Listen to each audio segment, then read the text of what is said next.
তুমি প্রতিদিন নিজেকে ছোট ভাবো, কিন্তু একটু গভীরভাবে চিন্তা করে দেখো তো কেন? তুমি দেখো যে তোমার পরিচিত জনদের কেউ কেউ আমেরিকায় ঘুরছে, কানাডা ঘুরছে, অস্ট্রেলিয়া ঘুরছে, মালদ্বীপ যাচ্ছে, সিঙ্গাপুর যাচ্ছে, মালয়েশিয়া যাচ্ছে, বাট তুমি বিশেষ কোথাও যেতে পারছো না, কষ্ট হচ্ছে। তুমি তোমার জীবন নিয়ে হতাশ হয়ে পড়ছো। কিন্তু একবারও কি ভেবেছো যে ওগুলো কিন্তু তাদের আসল জীবন নয়, ওগুলো কিছু হাইলাইটস, জীবনের সেরা মুহূর্তগুলো তারা সোশ্যাল মিডিয়ায় শেয়ার করছেন। আলটিমেটলি তুমি যেটা দেখছো এটা তাদের জীবনের সেরা অংশ। তোমার জীবনেও এমন অনেক সেরা অংশ আছে, তুমি সেটাকে মিস করে যাচ্ছ।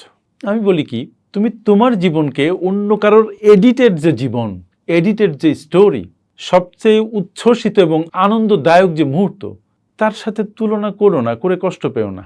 প্লিজ তুমি তোমার এই তুলনা করার অভ্যাসটাকে বন্ধ করো, সরিয়ে ফেলো। তোমার জীবন তোমার মতো করেই সুন্দর।